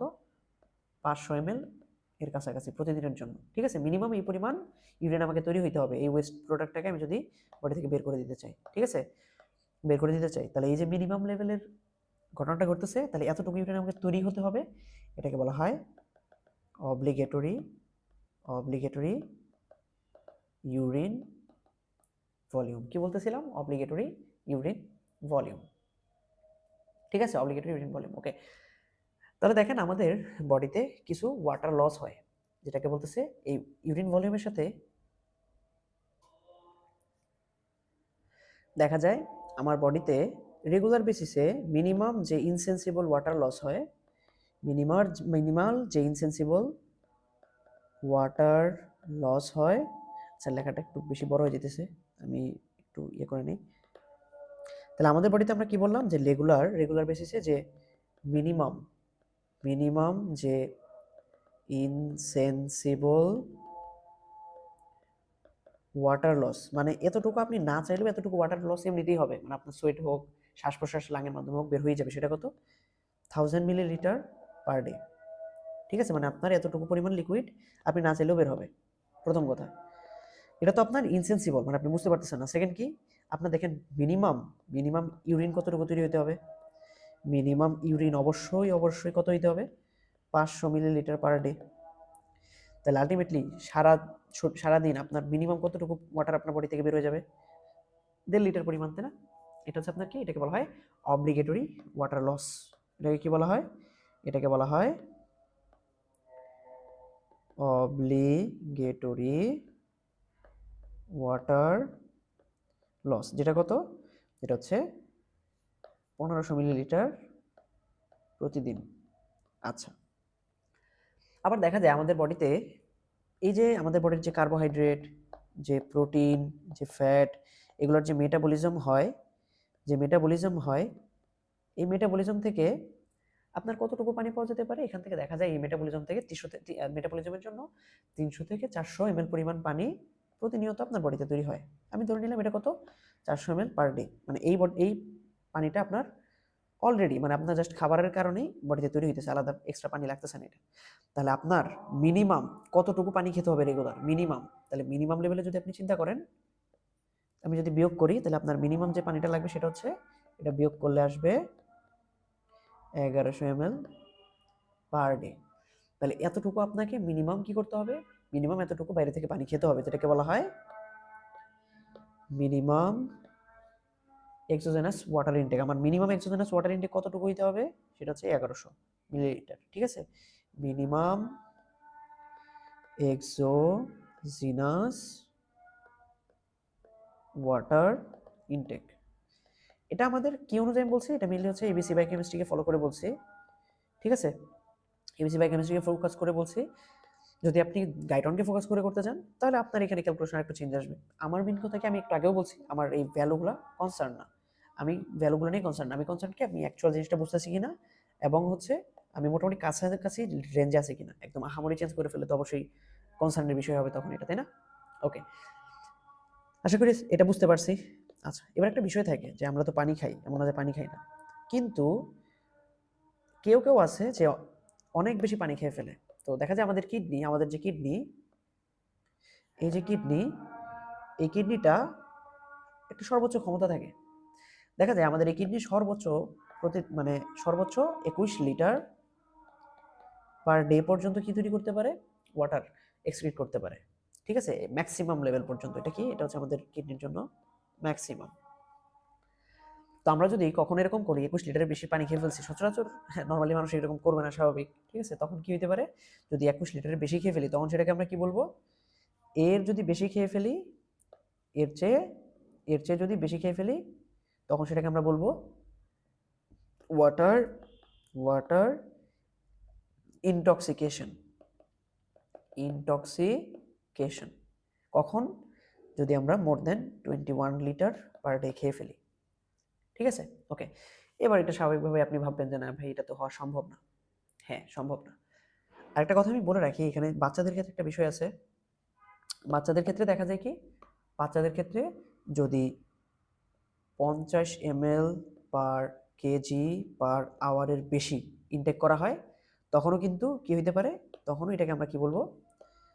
এটাকে আমরা বলবো ওয়াটার ইনটক্সিকেশন। কাদের ক্ষেত্রে, আমি কি বললাম যে বাচ্চাদের ক্ষেত্রে যদি এত এর বেশি হয়, তখন আমরা এটাকে কি বলবো, তখন আমরা এটাকে ওয়াটার ইনটক্সিকেশন বলবো। ওকে, দেখেন নর্মালি তো আমরা এতটুকু, মানে এত 21 লিটার পানি খাবো না। তাহলে কি ঘটবে, নর্মালি দেখা যায় কি, এই কিডনির ওয়াটার এক্সক্রিটরি ক্ষমতা কমে গেলে তখন ওয়াটার ইনটক্সিকেশন হয়ে যায়। কিভাবে, ধরুন কারো কিডনি ফেল করলে কিডনি দিয়ে এই এক্সট্রা ইউরিন প্রডিউস করে এটা বের করে দিতে পারতেছে না, তখন কি কিডনির এই প্রোডাকশন ক্ষমতাটা, মানে পানি এক্সক্রিশনের ক্ষমতাটা কমে যাবে অনেক বেশি। তখন অল্প পানি খেলেও এটা জমা হবে এবং এটা কি করবে, ওয়াটার ইনটক্সিকেশন করবে। আশা করি বুঝতে প্রবলেম হওয়ার কথা না। এবার আসি, দেখেন এই যে আমাদের হচ্ছে এক্সট্রাসেলুলার ফ্লুইডের মধ্যে কি কি আছে, এগুলো আমাদেরকে ভালো করে জানতে হবে। কেন জানতে হবে, এটা আমাদের পরীক্ষার জন্য ভেরি ভেরি ভেরি ইম্পর্টেন্ট। ঠিক আছে, এগুলো আপনারা রিডিং দিবেন, অলরেডি দেওয়ার কথা, এগুলো আপনারা পড়ে নেবেন। আর আপনাদের মনে পড়ে কিনা, আমি বলছিলাম এক্সট্রাসেলুলার ফ্লুইডে যে ক্যাটায়ন আয়নের কনসেন্ট্রেশন তার থেকে ইন্ট্রাসেলুলার ফ্লুইডে বেশি, এটা একটা ইম্প্যাক্ট ফেলে সেলের ভিতরে পানিকে বেশি ধরে রাখতে। ঠিক আছে, ওকে। তাহলে এই যে ইলেকট্রোলাইট, গ্লুকোজ বা বিভিন্ন কিছু আছে, এই সবগুলো যখন ব্লাড ভেসেলে থাকবে, কোথায় থাকবে, ব্লাড ভেসেলে। দেখেন এই যে ব্লাড ভেসেল, এই ব্লাড ভেসেলের মধ্যে এই যে জিনিসপত্রগুলো থাকে, এই জিনিসপত্রগুলো থাকার কারণে এখানে ব্লাড ভেসেলের রক্তর একটা কনসেন্ট্রেশন তৈরি করে রক্তের, তাই না? রক্তের একটা কনসেন্ট্রেশন তৈরি করে। তাহলে এই যে কনসেন্ট্রেশন, আমরা যদি প্লাজমার অসমোলারিটিটাকে মাপতে যাই, প্লাজমা অসমোলারিটিটাকে মাপতে যাই, কিভাবে মাপবো? দেখেন আমি দেখাচ্ছি। সেটা হচ্ছে আমরা একটু আগেই বলে আসছি যে আমাদের প্লাজমাতে মেইনলি কোনটা থাকে? মেইনলি থাকে হচ্ছে সোডিয়াম এবং ক্লোরাইড। তাহলে সোডিয়াম এর কনসেন্ট্রেশন, ক্লোরাইডের কনসেন্ট্রেশন, পটাশিয়াম থাকে, ঠিক আছে? পটাশিয়ামের সাথে বাইকার্বনেটও থাকতে পারে, ক্লোরিনও থাকতে পারে, আপনি যেটা ধরেন। সাপোজ আমি এখানে আবার বাইকার্বনেট ধরতে পারি বা এক্স, যেটা আপনার ইচ্ছা আপনি বসাই নিয়েন, সমস্যা নেই। তারপরে এখানে গ্লুকোজ আছে, এখানে বাইকার্বনেট আছে, ঠিক আছে? বাইকার্বনেট তো ওই এক্স এর মধ্যে চলে যাবে। তারপরে এখানে কি আছে? এখানে আছে ইউরিয়া। এই সব কনসেন্ট্রেশন মিলে আলটিমেটলি প্লাজমা অসমোলারিটি প্লাস ব্লা ব্লা ব্লা ব্লা আরও থাকবে। তো দেখা যায় এই যে টোটাল পরিমাণটা, এটা আমাদের ম্যাক্সিমাম প্লাজমার মেজরিটি উপাদান হিসেবে থাকে, এবং আমরা কনসেন্ট্রেশন সহজে হিসাব করার জন্য এই পরিমাণটাকেই কনসিডার করি সচরাচর। ওকে, তো এইখান থেকে আমরা কিভাবে হিসাব করব? তখন দেখা যায় যে সোডিয়াম যতটুকু থাকবে ততটুকুই ক্লোরিন, এই জন্য দুইটাকে একত্রিত করে আমরা লিখি 2 ইন্টু সোডিয়ামের কনসেন্ট্রেশন। এই পটাশিয়াম যতটুকু থাকবে সেই অনুপাতে এই এক্সট্রাও থাকবে, এই জন্য এটাকে আমরা বলি 2 পটাশিয়ামের কনসেন্ট্রেশন প্লাস গ্লুকোজের কনসেন্ট্রেশন প্লাস ইউরিয়া এর কনসেন্ট্রেশন, ঠিক আছে? মনে রাখবেন এখানে সবগুলার কনসেন্ট্রেশনই, সবগুলাকে আমরা মিলি অসমোল পার লিটার এককে বসাবো, তাহলেই ইজিলি হয়ে যাবে। এবার আপনার ম্যাথে একটা প্রবলেম করতে পারে যে ভাই আমার এখানে গ্লুকোজ বা ইউরিয়া এগুলাকে যদি মিলিগ্রাম পার্সেন্টেজে দেওয়া থাকে, মানে মিলিগ্রাম পার ডেসিলিটার এককে দেওয়া থাকে, তখন কি করব? আপনারা ওই কনভার্সন ফ্যাক্টর পড়ছেন না? ওই কনভার্সন ফ্যাক্টর দিয়ে তখন করে দিবেন। তখন সূত্রটা কেমন হবে? দেখেন তখন সূত্রটা হবে এরকম, 2 ইন্টু সোডিয়ামের কনসেন্ট্রেশন 2 ইন্টু পটাশিয়ামের কনসেন্ট্রেশন প্লাস, দেখেন গ্লুকোজের যে কনসেন্ট্রেশন মিলিগ্রাম পার ডেসিলিটার আছে, সেটাকে যদি আমি 18 দিয়ে ভাগ দিই তখনই আমার মিলিমোল পার ডেসিলিটারে আসবে। আর গ্লুকোজ একটা ভেঙে গিয়ে দেখেন একটা গ্লুকোজ পানিতে দিলে একটা গ্লুকোজই হয়, তার মানে এর millimole per litre, 1 millimole per litre equals to 1 milli osmole per litre, ঠিক আছে? আশা করি বিষয়টা বুঝবেন। এবার ধরেন কোন একটা কিছু x2 অবস্থায় থাকে, এটা পানিতে দিলে কি হবে? দুইটা x প্লাস হয়ে গেল, তখন এটার 1 মিলিমোল এর এখানে কিন্তু 2 মিলি অসমোল তৈরি করবে। আশা করি বোঝার কথা, ঠিক আছে? ওকে, এখানে আমি জাস্ট বোঝানোর জন্য লিখছি এটা। তারপরে দেখেন আমাদের যে ইউরিয়া আছে, ইউরিয়াকে আমি সংক্ষেপে ইউ দিয়ে লিখলাম, এর কনভার্সন ফ্যাক্টর হচ্ছে 6 দিয়ে ভাগ করলে এটা কি আসবে? এটা হচ্ছে মিলিমোল পার লিটার আসবে, আর একটা ইউরিয়ার মিলিমোল পার লিটার যা, সেটাই হচ্ছে মিলি অসমোল পার লিটার। তাহলে এটা হচ্ছে আমার অ্যাকচুয়াল সূত্র, ঠিক আছে, প্লাজমা অসমোলারিটি বের করার। আবার এখানে মনে রাখতে হবে, দেখেন এই পটাশিয়ামের লেভেলটা খুবই খুবই খুবই কম থাকে, মানে 4-5 এরকম, তাই না? আমরা তো জানি। এটাকে যদি আমি ইগনোর করি, সেটা দিয়েও করা সম্ভব, ঠিক আছে? করা সম্ভব না তা না, তবে ন্যাচারালি সত্যিকার অর্থে এটা ইগনোর না করাটাই ভালো, এবং এটা হচ্ছে সঠিক আর কি, এই সূত্রটা হচ্ছে সঠিক। আচ্ছা, এখন আমি আপনাকে যদি একটা কোশ্চেন করি যে আপনি এই প্লাজমা অসমোলারিটি মাপলেন এটা দিয়ে, ধরেন আপনার আসলো, যাই আসুক, এখানে কি এখানকার থেকে কনস্টিটিউয়েন্টস একটু বেশি আছে না? অবশ্যই বেশি আছে। তো ধরেন আপনি যদি ডিরেক্টলি এখান থেকে ব্লাড নিয়ে, যদি এখান থেকে ডিরেক্টলি ব্লাড নিয়ে ড্র করে মেজার করেন, সাপোজ আপনি ব্লাড ড্র করে আপনি মেশিনে দিচ্ছেন মেজার করতে, মেশিন আপনাকে মেজার করে একটা মান দেখাইলো, আর আপনি এখান থেকে সোডিয়াম মাপছেন, পটাশিয়াম মাপছেন বা ইউরিয়া মাপছেন, গ্লুকোজ মেপে নিজে একটা ক্যালকুলেটেড কনসেন্ট্রেশন, আপনার কি মনে হয় এই কনসেন্ট্রেশনটা বেশি হবে নাকি এই কনসেন্ট্রেশনটা বেশি হবে? কমন সেন্স কি বলে এই কনসেন্ট্রেশনটা বেশি হবে। কেন? কারণ আমরা তো এখানে শুধু কনসিডার করছি কি sodium, potassium, chlorine, glucose, urea, এদের কথাই, তাই না? এখানে তো আরো অনেক কিছু আছে কম পরিমাণে হয়তো, এই জন্য কি এই দুইটার মধ্যে একটা ডিফারেন্স থাকবে না? অবভিয়াসলি একটা ডিফারেন্স থাকবে। তাহলে এই যে আমাদের মেজার্ড এবং ক্যালকুলেটেড যে অসমোলারিটি, এই দুইটার যে পার্থক্য, সেটাকে বলা হয় অসমোলার গ্যাপ। কি বলা হয়? Osmolar gap. সেটা কি? সেটা হচ্ছে মেজার্ড অসমোলারিটি যেটা বেশি মাইনাস আমরা যেটা ক্যালকুলেট করছি সেই ক্যালকুলেটেড অসমোলারিটি। এবং নর্মালি দেখা যায় এটা খুব বেশি হয় না, এই লেভেলটা সাধারণত 12 বা এর নিচে হলেই নর্মাল হয়, 12 মিলি অসমোল পার লিটার বা এর নিচে হলে নর্মাল হয়, ঠিক আছে? ওকে, এবার কোনো কারণে দেখেন আপনি রক্তের মধ্যে, ধরেন আপনি কি করছেন, আপনি হচ্ছে অ্যালকোহল ড্রিঙ্ক করছেন, বা আপনার হচ্ছে সিকেডি কিডনির প্রবলেম হওয়ার কারণে এখানে অনেক বেশি ইলেকট্রোলাইট বা আদার বিভিন্ন কিছু জমা হয়েছে, বা আপনি ধরেন ডায়াবেটিসের পেশেন্ট, আপনার হচ্ছে এইখানে ডায়াবেটিসের কারণে কি হয়েছে, গ্লুকোজ কনসেন্ট্রেশন বেড়ে গেছে, বা ডায়াবেটিক কিটো অ্যাসিডোসিস হয়ে এখানে কি অনেক বেশি কিটো অ্যাসিড বেশি জমা হয়েছে, বা ল্যাকটিক অ্যাসিডোসিস হওয়ার কারণে এখানে অনেক বেশি ল্যাকটিক অ্যাসিড জমা হয়েছে। তাহলে যেটাই হোক, বা আপনি যদি নিজে ইন্ট্রাভেনাস কোনো কিছু দেন, তখন কি এই জায়গাটাতে সেটার মাত্রা বেশি বেড়ে যাওয়ার কারণে অসমোলার গ্যাপের মাত্রাও বেড়ে যাবে, কারণ এম এর মাত্রাটা বেড়ে যাবে যেটা মেজার করবো, তাই না? তাহলে এটা বেড়ে যাওয়ার কারণে আলটিমেটলি গ্যাপটাও বেড়ে যাবে। তাহলে অসমোলার গ্যাপ কখন বেড়ে যেতে পারে, কখন বেড়ে যেতে পারে, আমরা কি কি বললাম দেখেন এখানে, হ্যাঁ এখানে একটা লিস্ট দেওয়া আছে। অ্যালকোহল পয়জনিং হতে পারে, হাইপার প্রোটিনেমিয়া, কেন প্রোটিন বেশি হইলে অবশ্যই হবে, তাই না? হাইপার লিপিডেমিয়া, লিপিড বেশি হইলেও কনসেন্ট্রেশন বেশি হয়ে যাবে, কারণ এটারও একটা পার্সেন্টেজ ছিল ওখানে। CKD, keto acidosis, lactic acidosis, intravenous mannitol infusion, মানে যেটার কারণে আলটিমেটলি, যেটার কারণে কি করবে, যেটার কারণে ভেসেলের ভিতরে অসমোটিক্যালি অ্যাক্টিভ পার্টিকেল, যেটাই অসমোটিক্যালি অ্যাক্টিভ পার্টিকেল যেটার কারণেই বাড়বে, সেটার কারণে আলটিমেটলি অসমোলার গ্যাপটা বাড়বে। ঠিক আছে, দেখেন এইটুকু একটু পড়বেন, সেখানে লেখা আছে অনেক কিছু। আর এখানে একটা ম্যাথ দিয়ে দিছে, দেখেন এই যে এখানে মিলিগ্রাম পার ডেসিলিটারের কারণে 18 দিয়ে ভাগ, এখানে 6 দিয়ে ভাগ, আর এইভাবে করছে। দেখেন এখানে কনসেন্ট্রেশন দেওয়া আছে, সোডিয়াম 146, পটাশিয়ামের 5.4, গ্লুকোজ 360 মিলিগ্রাম পার্সেন্টেজ, ইউরিয়া আছে 60। তখন দেখেন এটা জাস্ট বসাই দিচ্ছে, এটা বসাই দিচ্ছে। আশা করি আমরা বুঝতে পারছি কেন সোডিয়ামকে 2 দিয়ে গুণ করছি, কেন পটাশিয়ামকে 2 দিয়ে গুণ করছি। ঠিক আছে, ওকে। তো এই পর্যন্ত আমরা জিনিসটা বুঝে নিলাম যে হ্যাঁ এই কনসেন্ট্রেশনটা থাকে। এই যে আমরা কথাটা একটু আগে বললাম যে এই কনসেন্ট্রেশনটা থাকে, সেটা তো ভালোই। আচ্ছা, এবার আমি যদি আপনাকে বলি, বা বলার কিছু নাই, আপনি নিজে হয়তো টিউশন করান, আমি ধরেন আপনাকে র্যান্ডমলি ধরে নিয়ে এসে বললাম যে তুমি একটু মেজার করে দাও তো যে এই জায়গাটাতে এই কম্পার্টমেন্টে কতটুকু ফ্লুইড আছে, তুমি একটু মেজার করে দাও। সাপোজ আমি আপনাকে বললাম, এটা হতে পারে কি, সাপোজ হচ্ছে আপনার ব্লাড ভেসেল, আমি বললাম আপনাকে যে ব্লাড ভেসেলে কতটুকু প্লাজমা আছে, তুমি আমাকে মেজার করে দাও। আপনি কিভাবে মেজার করবেন জিনিসটা, এই মেজার করার যে মেকানিজম, 5 স্টার ইম্পর্টেন্ট। ঠিক আছে, রিটেনের জন্য 5 স্টার ইম্পর্টেন্ট। এটা র্যান্ডম, মানে আপনি পড়ে আসছেন ছোটবেলায়, আপনি স্টুডেন্টও পড়ে আসছেন, ওখানেই পড়ছেন। কেন আমি বলি, দেখেন এই যে জায়গাটা, এখানে ধরেন আপনি এই যে সিরিঞ্জ, এই সিরিঞ্জের মধ্যে আমি র্যান্ডম ধরে নিলাম একটা ভলিউমের ফ্লুইড নিছেন, সেটা কি হইতে পারে, সেটা প্রোটিন হইতে পারে, বা যে কোনো কিছু হইতে পারে, বা যে, ঠিক আছে, ধরেন এটা কত নিছেন, 1 মিলিলিটার। আমি আমার হিসাবে সুবিধার জন্য বললাম, ধরেন এটা যেটাই নেন, ধরেন চিনি নেন বা যাই নেন, এর ঘনমাত্রা ধরেন হয়েছে কত, 10 মিলিগ্রাম পার ডেসিলিটার। মানে এখানকার যে লিকুইডটা আপনি নিছেন, লিকুইডের মধ্যে অবশ্যই কিছু একটা দ্রবীভূত আছে, আমি দেখতে পাচ্ছি, সেটার ভলিউম, টোটালটার ভলিউম হচ্ছে 1 মিলিলিটার, কনসেন্ট্রেশনটা হচ্ছে 10 মিলিগ্রাম পার ডেসিলিটার। তো যখন এটা আপনি এখানে দিবেন, তখন কি এটা বিভিন্নভাবে ছড়ায় গিয়ে আলটিমেটলি এরকম হবে। ওকে, যদি এটা অনেক বেশি দেখাইছে এখানকার তুলনায়, যাই হোক এত বেশি না, আর একটু কম দেখাইতে পারতো, এখানে একটা, এখানে একটা, এখানে একটা, এখানে একটা, যাই হোক। ধরেন এখানে যদি চিনির শরবত দেন, এখানকার মিষ্টতা বেশি হবে, এখানকার মিষ্টতা কি তুলনামূলক কমে যাবে। আমি জাস্ট বোঝানোর জন্য বললাম। আচ্ছা, এই যে ছোটবেলায় আপনি পড়ে আসছেন ইজ ইকুয়ালস টু n/v, এখানে দেখেন তো, তাহলে এখান থেকে কি আপনি বের করতে পারবেন না, n ইকুয়ালস টু sb। তাহলে এখানে কত মোল পরিমাণ এই পদার্থটা আছে সেটা আপনি বের করতে পারবেন। তো এই পদার্থটাকে আপনি যখন পানিতে দিবেন, দেখেন এই প্রত্যেকটা পদার্থ কি পানিতেই থাকতেছে না, কোথাও কি যাচ্ছে না। তাহলে টোটাল মোল সংখ্যা, কার মোল সংখ্যা, আপনি যতটুকু এখানে নিছেন, টোটাল মোল সংখ্যা কি এখানে সেম হবে না, সেম হবে। ঠিক আছে, হয়তো চিনি নিয়ে থাকলে এখানে মিষ্টি বেশি হইতো, এখানে মিষ্টি কম, কেন, এখানে পানি কম আছে, এই জন্য এখানে মিষ্টি বেশি, এখানে পানি বেশি বলে এখানে মিষ্টি কম হবে। ঠিক আছে, বাট গ্লুকোজের সংখ্যা এখানেও কিন্তু এখানকার মতোই, তার মানে কি মোল সংখ্যাটা সেম, তাই তো?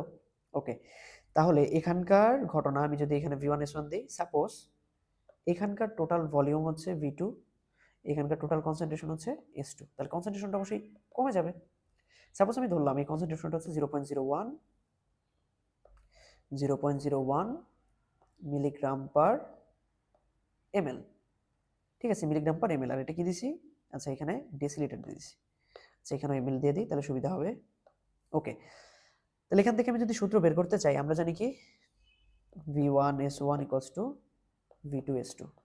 এখান থেকে যদি V2 বের করতে চাই, V1S1 ডিভাইডেড বাই S2 করলে মানটা বসাই দিই, V1 হচ্ছে 1 ইন্টু 10 ডিভাইডেড বাই 0.01, আলটিমেটলি আসবে 1000 মিলিলিটার। তার মানে আপনি কি বুঝলেন, এখানে কতটুকু লিকুইড আছে, টোটাল 1000 মিলিলিটার। তাহলে এখান থেকে যদি আপনি 1 মিলিলিটার বাদ দেন, তার মানে কি আপনার এটা শেষ, তার মানে এটা বাদ, তার মানে আপনার টোটাল এখানে লিকুইড কতটুকু আছে, 1000 মাইনাস 900। ঠিক আছে, অনেক ক্ষেত্রে দেখা যায় এরকম হইতে পারে, এই 1 মিলিলিটার খুব কম হওয়ার কারণে এটাকে বিয়োগ দিতেছে না, টোটালি এটাকে ধরে নিতেছে, সেটাও ধরা যেতে পারে। ঠিক আছে, ওকে, তাহলে এভাবে আমরা মাপতে পারি। যেমন ধরেন আপনি এই যে ভেসেলের কথা বলছি, এখানে ধরেন আপনি প্রোটিন যদি দেন, প্রোটিন নর্মালি কি হবে, এই ব্লাড ভেসেলের মধ্যেই থাকবে, তখন আপনি এটার কনসেন্ট্রেশন মেপে এখান থেকে দেখতে পারবেন যে কি অবস্থা, ঠিক আছে। ওকে, তো এই যে বিভিন্ন বডি ফ্লুইড ভলিউম মেজারমেন্ট করার জন্য বিভিন্ন সময় বিভিন্ন কিছু ইউজ করা হয়, দেখেন এরকম ইউজ করতে পারে, তারপরে এই যে আয়োডিনেটেড অ্যালবুমিন ইউজ করতে পারে, ঠিক আছে। এই জিনিসপত্রগুলো আমরা রিডিং দিয়ে নিতে পারি চাইলে, ঠিক আছে। তো আশা করি এই পর্যন্ত বুঝতে প্রবলেম হওয়ার কথা না। এবার আমরা একটু কথা বলি আমাদের বডিতে ওয়াটার ব্যালেন্স বা ওয়াটার রেগুলেশন নিয়ে, ঠিক আছে। কি ওয়াটার ব্যালেন্স, ওয়াটার ব্যালেন্স বা যেটাকে আমরা বলতেছি অসমো রেগুলেশন, অসমো রেগুলেশন। বিষয়টা কেমন আপনি চিন্তা করতে পারেন। বিষয়টা হচ্ছে যে আমাদের বডিতে আমরা নর্মালি হচ্ছে পানি খাচ্ছি, সেই পানিটা আমাদের বডির টোটাল পানি বা টোটাল ফ্লুইড এর অ্যামাউন্ট হিসেবে অ্যাড হইতেছে। এবার কখনো এমন হতে পারে না যে আমাদের বডিতে পানির পরিমাণ কমে গেছে, তাহলে কি বলতেছি আমি, যে আমাদের বডিতে সাপোজ ওয়াটার ডেফিসিট হয়ে গেছে, ঠিক আছে, ওয়াটার ডেফিসিট, ওয়াটারের পরিমাণ কমে গেছে, যেটাকে আরেক ভাষায় বলা হয় negative water balance, negative water balance, ঠিক আছে, এটা হইতে পারে।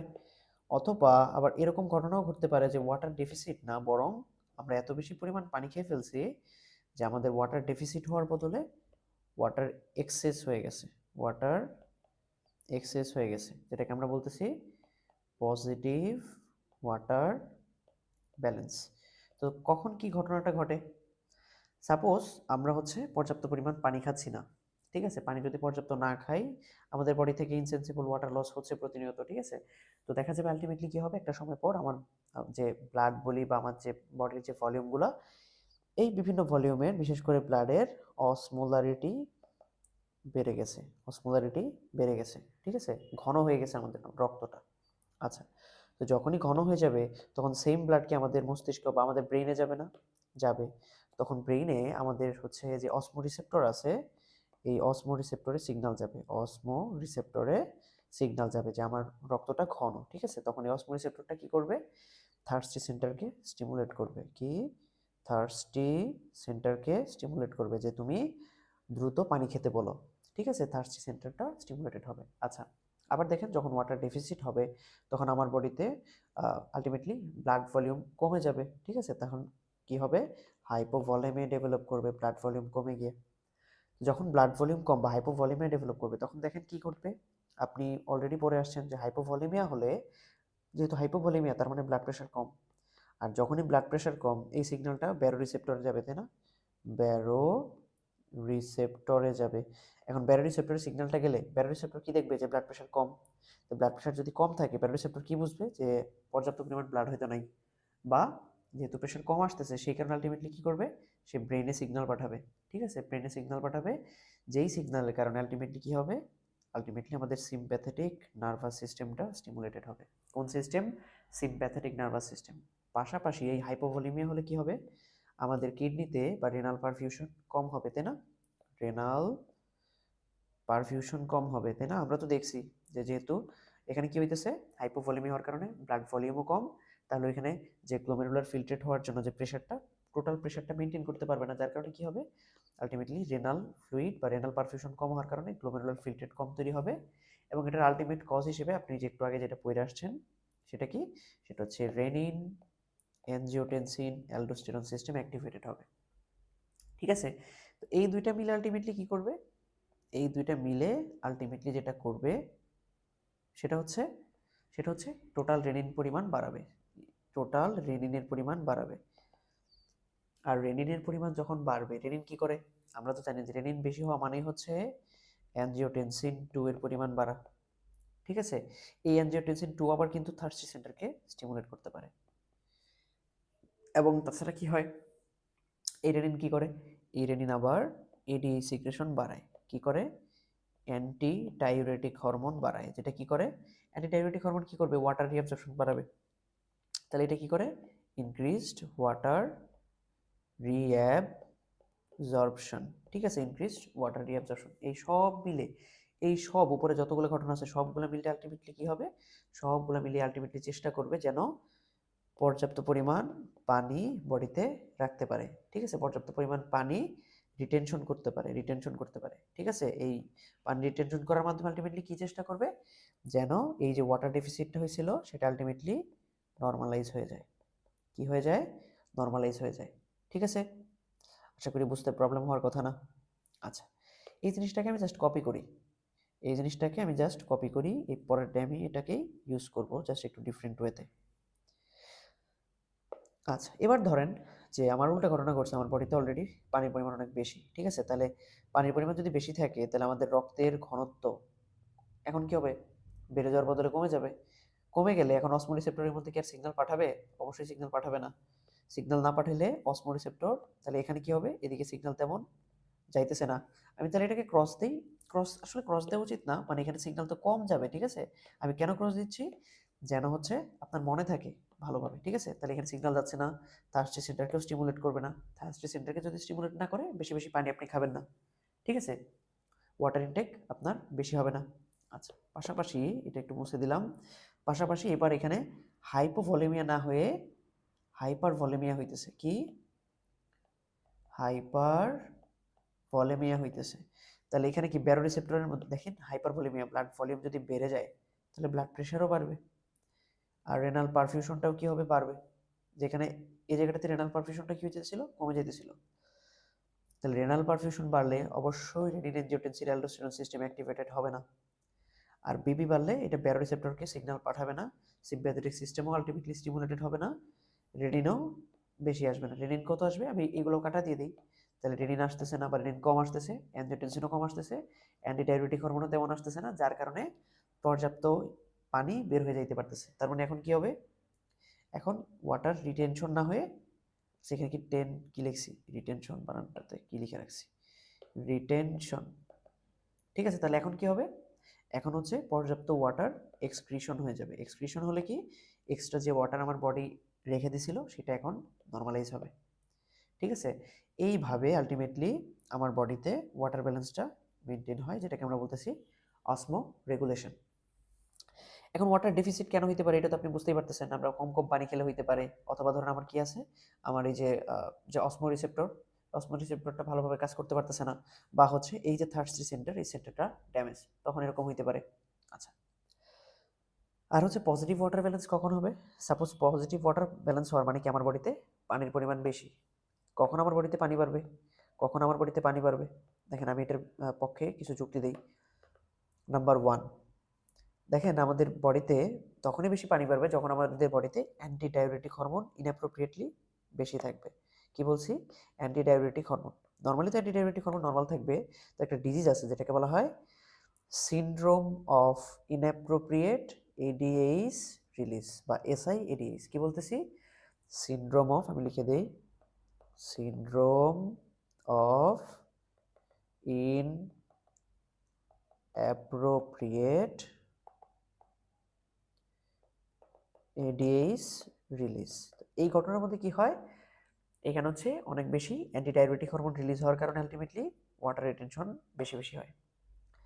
আবার ধরেন কারো যদি কিডনি ফেলিওর থাকে, ধরেন সিকেডিয়া, ক্রনিক কিডনি ডিজিজের পেশেন্ট, তখন কি হবে? তখন এক্সট্রা পানিকে সে বের করতে পারবে না। তো লজিক্যালি কি হবে? তখনও হচ্ছে ওয়াটারের পরিমাণ আমাদের বডিতে রিটেনশন করে থাকবে। আচ্ছা, তারপরে আমাদের যে কর্টিসল আছে, কর্টিসলের কাজ কি? আমাদের কর্টিসলের কিন্তু একটা কাজ আছে, সেটা হচ্ছে এটা এক ধরনের স্টেরয়েড, এবং এটা হচ্ছে আমাদের মিনারেলোকর্টিকয়েডের মতো কাজ করে, মানে অ্যালডোস্টেরনের মতো কাজ করে। কি বলছি? কর্টিসল। আমাদের যে কর্টিসলের কথা আমরা বলতেছিলাম, যে কর্টিসল কি করে? কর্টিসল এটা হচ্ছে অনেকটা, এর কিছুটা অ্যাক্টিভিটি আছে অ্যালডোস্টেরনের মতো কাজ করতে পারে। অ্যালডোস্টেরন। ঠিক আছে? সব সময় না, যে হোক আপনার স্পেশাল ক্যারেক্টার মনে রাখতে হবে না, জাস্ট মনে রাখেন যে কর্টিসল হচ্ছে অ্যালডোস্টেরন লাইক অ্যাক্টিভিটি দেখাতে পারে। ঠিক আছে? অ্যালডোস্টেরন কি করে? অ্যালডোস্টেরন হচ্ছে পর্যাপ্ত পরিমাণ সোডিয়ামকে রিটেনশন করে। তো হয় কি, যখন কর্টিসল অনেক বেশি একটা ইম্পর্টেন্ট ঘটনা ঘটে, সেটা হচ্ছে এই কর্টিসল নর্মালি কি করে? অ্যান্টিডায়াবেটিক হরমোনকে কাজ করতে দেয় না। কিন্তু যখনই কর্টিসল কম থাকে, ঠিক আছে, যখনই কর্টিসল কম থাকে তখন অ্যান্টিডায়াবেটিক হরমোন বেশি বেশি কাজ করে। এই কারণে আলটিমেটলি কি হয়? ওয়াটার রিটেনশন ঘটে। আমি জিনিসটা আবার বলি, সেটা হচ্ছে কর্টিসল কি করে? কর্টিসলের হচ্ছে অ্যান্টি এডিএইচ অ্যাক্টিভিটি আছে, মানে কি? সে অ্যান্টি ডায়াবেটিক হরমোনকে রিলিজও করতে কম দেয়, বাধা দেয়, পাশাপাশি সে অ্যান্টিডায়াবেটিক হরমোনের কাজকে হচ্ছে সাপ্রেস করতে থাকে। তো যখন কর্টিসল কমে যায় তখন কি করে অ্যান্টিডায়াবেটিক হরমোনের মাত্রাটা বেড়ে গিয়ে পানির মাত্রা বেড়ে যেতে পারে। কখন কর্টিসল কমে যায়, একটা ডিজিজ আছে সেটা হচ্ছে অ্যাডিসনস ডিজিজ। আপনি আপনি যখন হচ্ছে এন্ডোক্রাইন ফিজিওলজি পড়বেন এটা আরো ডিটেইলসে জানবেন। আপাতত আপনি ধরে নেন যে আমি যেটা বলছি এটা ঠিক আছে। ঠিক আছে? ওকে। আরো দেখেন আপনি অনেক বেশি পানি খেয়ে ফেলছেন তাইলেও এরকম হইতে পারে, পজিটিভ ওয়াটার ব্যালেন্স হতে পারে, বাট এগুলো অতটাও ইম্পর্টেন্ট না। ঠিক আছে? আচ্ছা।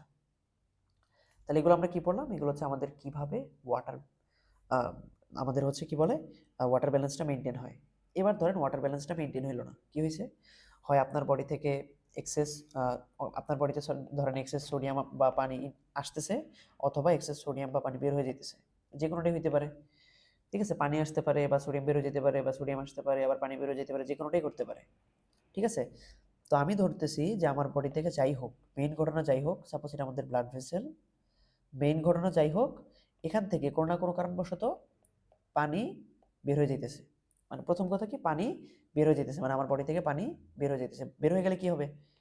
হাইপোভলেমিয়া ডেভেলপ করবে। এখন এই পানির সাথে সল্ট, আমাদের যে সল্ট আছে, এই সল্ট বেশি পরিমাণেও যেতে পারে, কম পরিমাণেও যেতে পারে, বা প্রপোর্শনালিও যেতে পারে।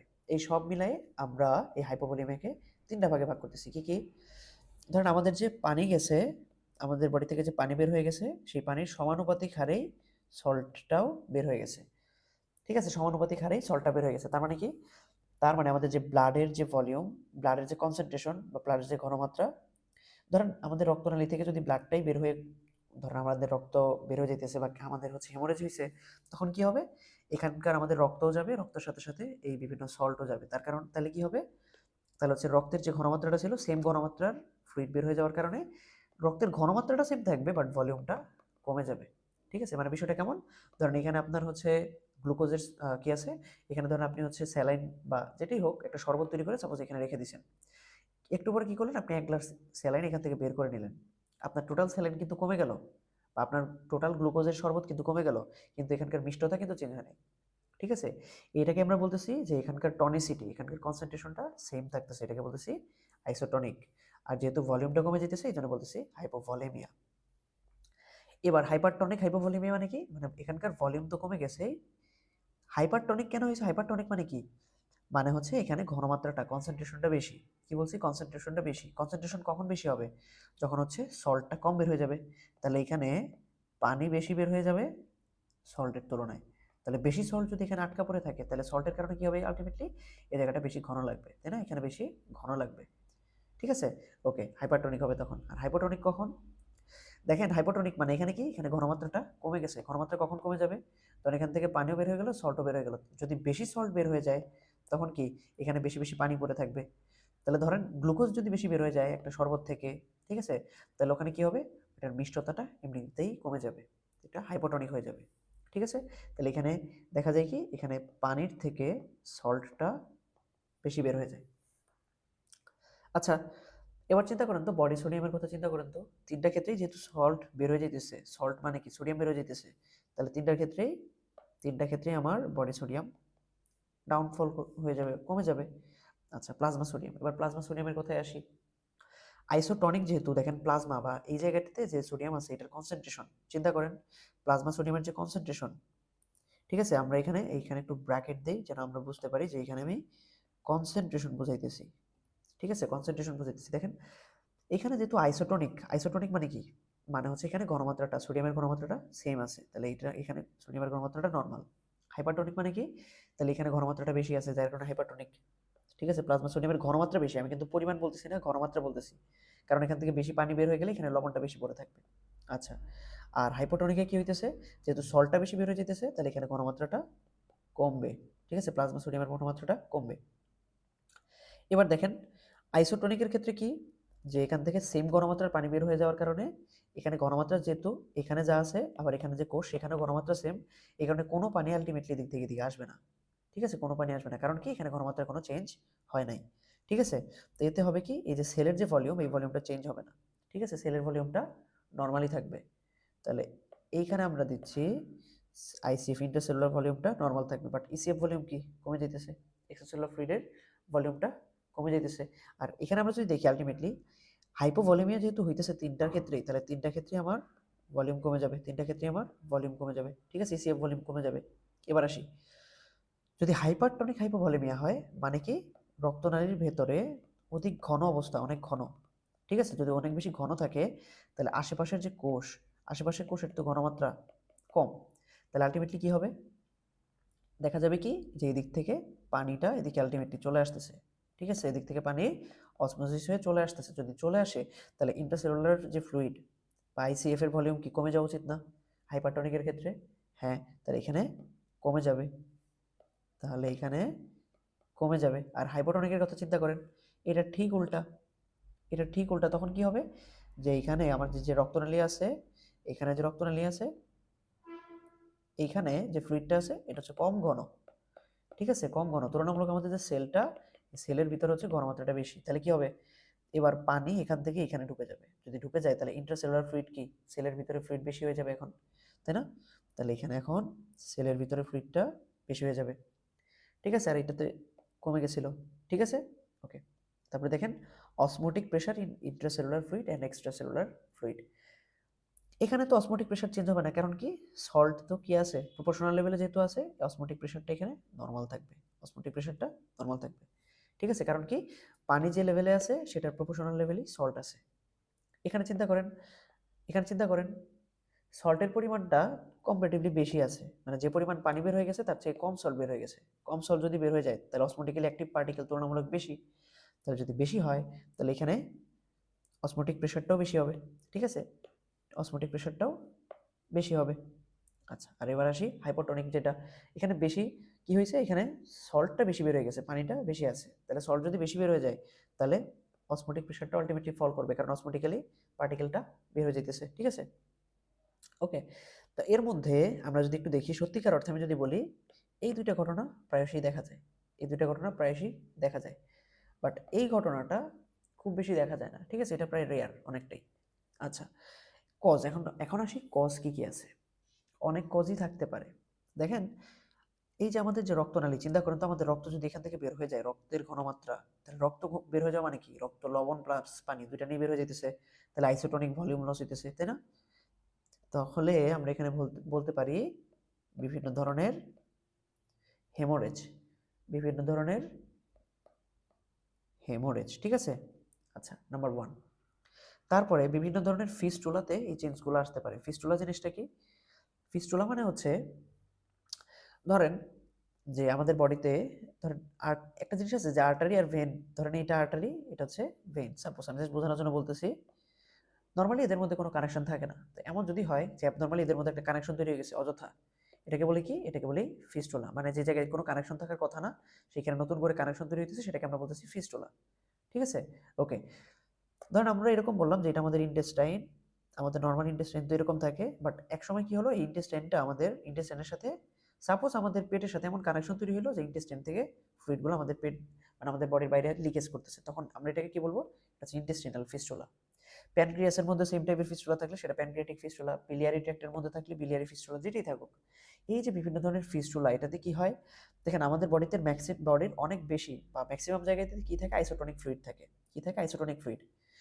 এখন আপনি নিশ্চয়ই আমার সাথে একমত পোষণ করবেন না, দেখেন বিষয়টা দেখেন, এটা হচ্ছে আমাদের সাপোজ ইন্টেস্টাইন, ইন্টেস্টাইনের মধ্যে বিভিন্ন গ্যাস্ট্রিক জুস থেকে শুরু করে, মানে গ্যাস্ট্রিক জুস তো এখানে থাকবে না অ্যাকচুয়ালি, প্যানক্রিয়াটিক জুস বা হচ্ছে ইন্টেস্টিনাল জুস যেগুলো, এগুলো থাকবে।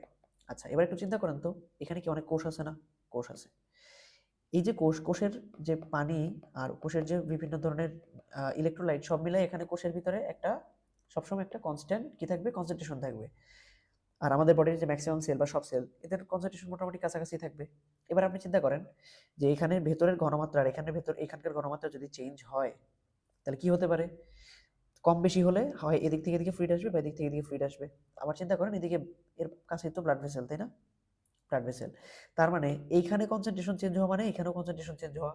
সোজা কথা বলতে গেলে এই যে আমরা বুঝাইতে চাইতেছি যে আসলে এখানে ব্লাডের যে কনসেন্ট্রেশন আমাদের সেলের ভিতরেও কনসেন্ট্রেশনটা অনেকটা সেম, যে কারণে এই দুইটার মধ্যে তেমন এক্সচেঞ্জ হইতেছে না, আইসোটনিক অবস্থায় আছে, এবং অনেকটা সেম ভাবে এখানকার সেলের ভিতরের যে ফ্লুইডের যে কনসেন্ট্রেশন এখানেও অনেকটা সেম, যে কারণে এটা এক্সচেঞ্জ তেমন হইতেছে না। ঠিক আছে, মানে কি, ধরেন এখানে যদি এমন হইতো যে এখানে কনসেন্ট্রেশন অনেক বেশি পরিমাণ লবণ আছে, তখন কি এদিক থেকে পানি এদিকে চলে আসতো না অনেক বেশি, তখন দেখা যেত আমাদের ডায়রিয়া হইতেছে বেশি বেশি। ঠিক আছে, বাট এরকম কি হয়? হয় না। কারণ কি, এখানে কনসেন্ট্রেশনটা অনেকটা এই সেলের কনসেন্ট্রেশনের মতোই বা ব্লাডের কনসেন্ট্রেশনের মতোই। তো যখন ফিস্টুলা হবে তখন কি এই যে আইসোটোনিক ফ্লুইডগুলো এগুলো বের হয়ে যাবে না? বের হয়ে গেলে আলটিমেটলি কি হবে? তখন আমার বডিতে আইসোটোনিক হাইপোভলিমিয়া ডেভেলপ করবে। ঠিক আছে? ওকে। আবার ধরেন কারো ক্ষেত্রে ধরেন কোনো একটা প্রবলেম আছে যে কারণে তার ফিসিস পাস হইতেছে না, তখন কি করলো? আমাদের হচ্ছে নর্মাল যে রাস্তা, সেই রাস্তা দিয়ে ফিসিস না পাস করতে পারলে আমরা কি করলাম? রাস্তাটা কেটে দিলাম, কেটে দিয়ে আমরা করলাম হচ্ছে ইলিওস্টমি। ইলিওস্টমি মানে ইলিয়াম দিয়ে আলটিমেটলি এটাকে আমরা আমাদের হচ্ছে বডির বাইরের সাথে এমনভাবে কানেক্ট করে দিলাম যে ইলিয়াম দিয়ে সরাসরি ফিসিসটা বের হয়ে যাবে। ঠিক আছে? বা আমরা করলাম কোলোনোস্টমি। কোলোস্টমি, তাহলে এইগুলো করলে কি লাভ? হয়তো সে ফিসিস বের করতে পারতেছে না, বডি থেকে বের করতে পারতেছে না, তো এগুলো এমনভাবে করে দিলাম আর্টিফিশিয়ালি যেন সে ফিসিসগুলো এই রাস্তাগুলো দিয়ে বের হতে পারে। এতে কি হয়? পর্যাপ্ত পরিমাণ দেখা যায় ফ্লুইড এবং ইলেকট্রোলাইট অ্যাবজর্ব হওয়ার আগে এগুলো আবার এদিক দিয়ে বের হয়ে যায়। আর আমরা বলতেছি কি এগুলো অনেকটাই আইসোটনিক, যার কারণে কি হয়? আইসোটনিক হাইপোভলিমিয়া ডেভেলপ করে। ঠিক আছে? ওকে। এবার আসি হাইপারটনিক হাইপোভলিমিয়া। হাইপারটনিক হাইপোভলিমিয়া কোন ক্ষেত্রে দেখা যায়? কিছু কিছু আছে এগুলা রেনাল কজ হতে পারে, কিছু কিছু হচ্ছে এক্সটার্নাল কজের কারণে হতে পারে। দেখেন, আমরা যখন বমি করি, আমাদের যখন ভমিটিং হয় বা আমাদের যখন ডায়রিয়া হয় ডায়রিয়া হয় তখন কি হয়? ডায়রিয়া হলে আপনি চিন্তা করতে পারেন যে ভাই ইন্টেস্টিনাল কন্টেন্ট যেহেতু বের হইতেছে, এটা তো আইসোটনিক থাকার কথা। দেখেন ডায়রিয়া হলে এই আমাদের সেল থেকে অনেক বেশি পানিও এখানে বের হয়ে আসে। ঠিক আছে? বের হয়ে আসলে কি হয়? তো এখানে তখন আর সেম ধরনের কনসেন্ট্রেশন থাকে না। ঠিক আছে? তাহলে তখন কি হবে? পানিটা বেশি বেশি বের হয়ে যাবে। আবার আপনি যদি বমির কথা চিন্তা করেন, আমরা যে আমাদের যে স্টোমাকে কিন্তু নরমালি ইলেকট্রোলাইটের পরিমাণটা কম থাকে, পানির পরিমাণই বেশি থাকে, যে কারণে আলটিমেটলি ভমিটিং বলি, ডায়রিয়া বলি, এগুলাতে পানির মাত্রাটাই বেশি বের হয়ে যায়। আবার ধরেন কারো সিভিয়ার বার্ন আছে, বার্ন হচ্ছে বা অনেক বেশি সোয়েটিং হইতেছে, অনেক বেশি সোয়েটিং হইতেছে। দেখেন আপনি চিন্তা করেন, কমন সেন্স দিয়ে ভাবেন, বার্ন হইলে আমার হচ্ছে সেলের মানে যে আমাদের স্ট্যাটাম যে কর্নিয়াম বা এই যে লেয়ারগুলো এগুলো নষ্ট হয়ে যেতেছে। এর কারণে পানি অনেক বেশি ইভাপোরেট হয়ে চলে যাবে। অনেক বেশি লবণ কি ইভাপোরেট হয়ে যেতে পারবে এরকম সম্ভব? হয়তো লবণ যাবে কিন্তু কম, তুলনামূলক পানি অনেক বেশি যাবে। সেম কথা সোয়েটিং এর ক্ষেত্রেও। ঠিক আছে?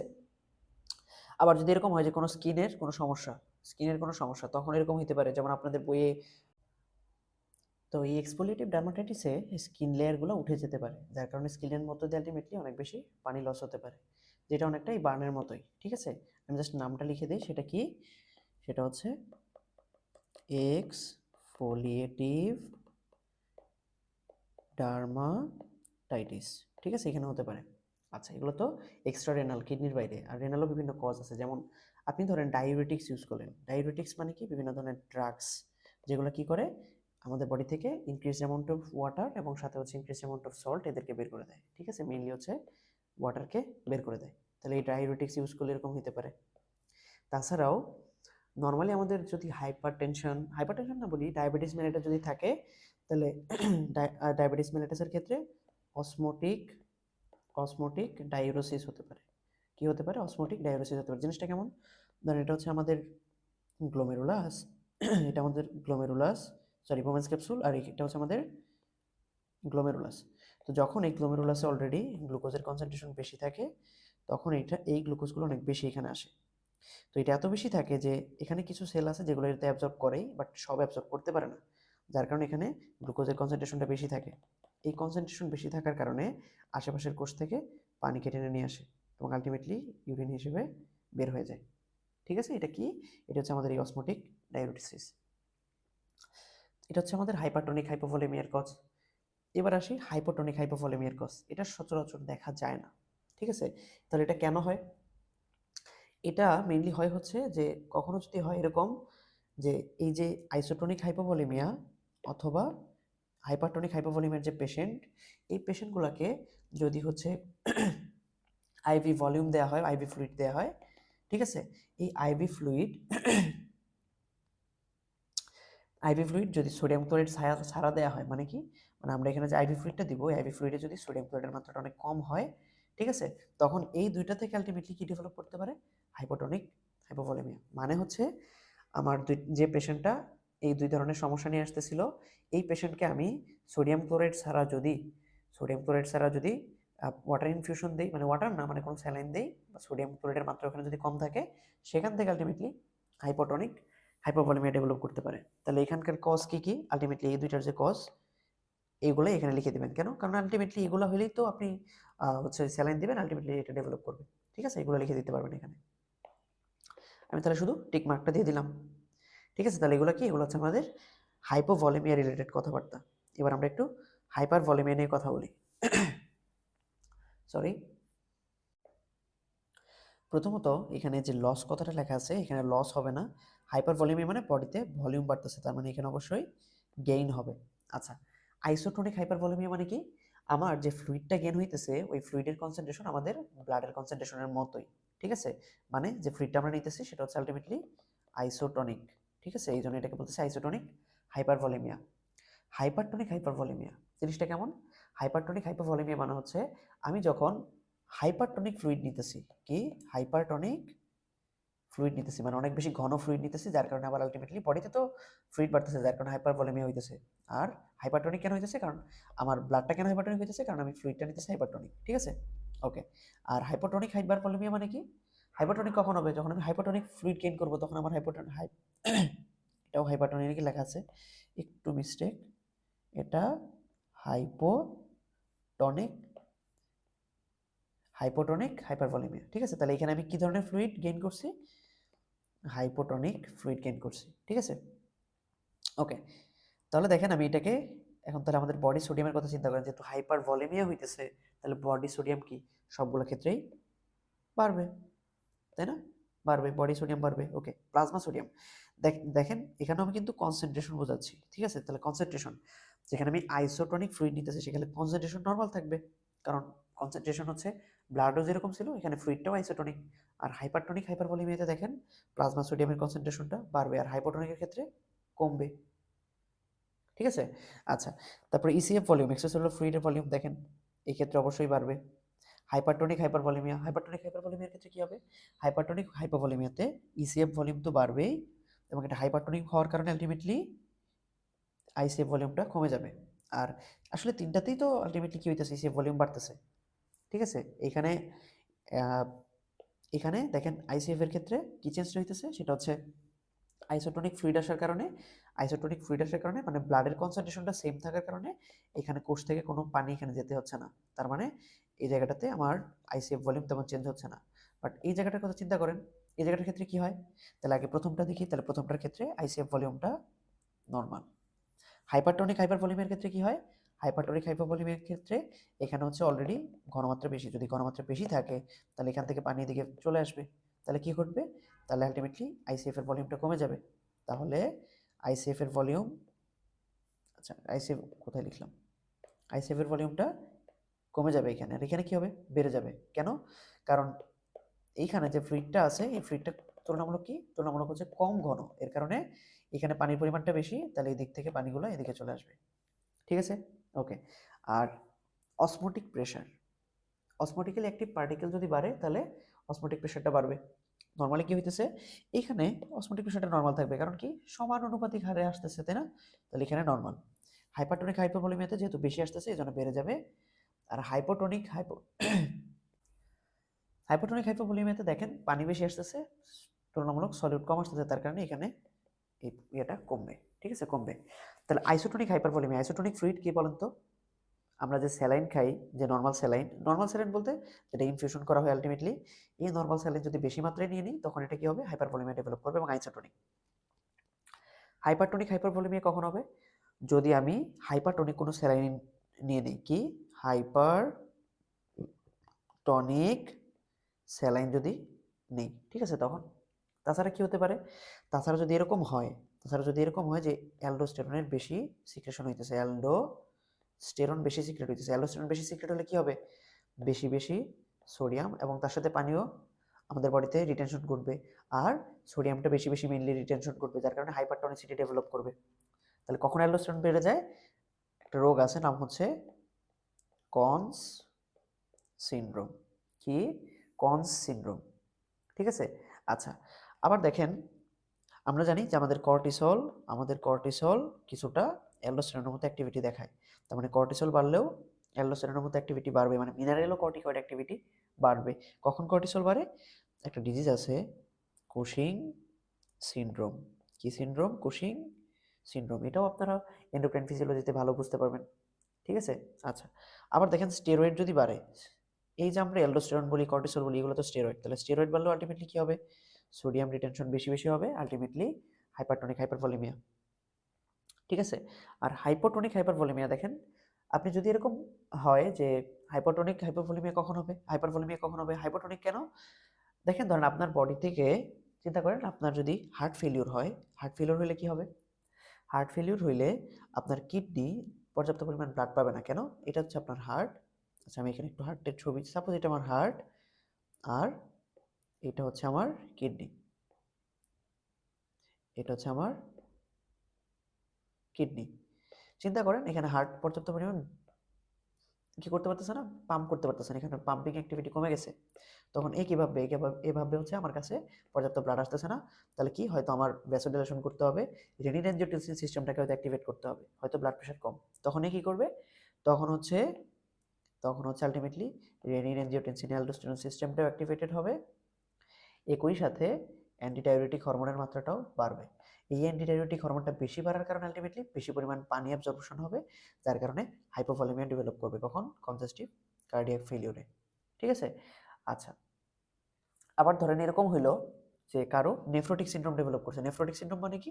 কিডনি দিয়ে বেশি বেশি প্রোটিন লস হইতেছে।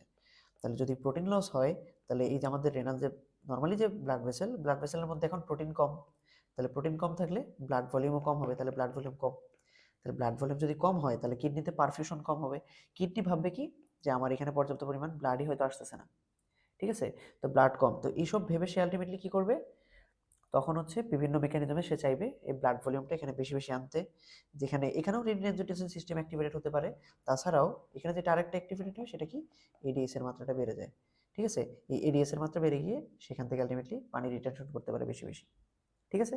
আচ্ছা, তো এই যে এখানে যেরকম ঘটলো কোয়াশিয়রকরের কথা যদি বলি, কোয়াশিয়রকর মানে কি? আমাদের ব্লাডের মধ্যে প্রোটিন কনসেন্ট্রেশন কমে গেছে, বাচ্চাদের ক্ষেত্রে এটা হয়।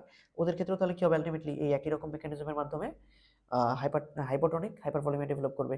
তাছাড়াও কারো যদি এরকম হয় যে প্রোটিন বেশি অ্যাবজর্পশনই হইতেছে না বা প্রোটিন লস হয়ে যাইতেছে, এটাকে বলছি প্রোটিন লুজিং এন্টেরোপ্যাথি, ঠিক আছে। প্রোটিন লুজিং এন্টেরোপ্যাথি, তখনও কি হবে? তখন আলটিমেটলি প্রোটিন কম হওয়ার কারণে এই ঘটনাগুলো ঘটতে থাকবে, ঠিক আছে। তাহলে এখানে আমরা কি কি পেলাম? Congestive cardiac failure, nephrotic syndrome, তাছাড়া আছে কি কোয়াশিয়রকর, কোয়াশিয়রকর যেখানে প্রোটিন কম ইনটেক করতেছি। তাছাড়া কারো যদি লিভার সিরোসিস থাকে, মানে লিভার সিরোসিস মানে কি? লিভার ধরেন নষ্ট হয়ে গেছে, ও পর্যাপ্ত প্রোটিন তৈরি করতে পারতেছে না, তাহলে প্রোটিন না থাকলে আলটিমেটলি কি? ব্লাডের ভলিউম কমে যাবে, প্রেশার কমে যাবে, তখন আলটিমেটলি কি করবে? আলটিমেটলি বিভিন্ন মেকানিজমের মাধ্যমে সে চাবে এক্সট্রা পানিকে ধরে রাখতে, ঠিক আছে। কারণ কি? ও ভাবতেছে ওর ব্লাড ভেসেলের মধ্যে পানি হয়তো নাই, তাহলে এডিএস রিলিজ করে যদি একটু পানি এখানে অ্যাড করে দিত তাহলে হয়তো পাইতো, তাহলে এই জন্য কি সে এডিএস রিলিজ করবে, ঠিক আছে। আলটিমেটলি এই ঘটনাগুলো ঘটবে। এটা কিন্তু রিটেনের জন্য বা ফাইবার জন্য এগুলো কিন্তু একটু পড়তে হবে, ঠিক আছে। আশা করি এই পর্যন্ত আজকের ক্লাস আর বেশি বাড়ানো উচিত হবে না। তো আজকে এতটুকুই থাকবে।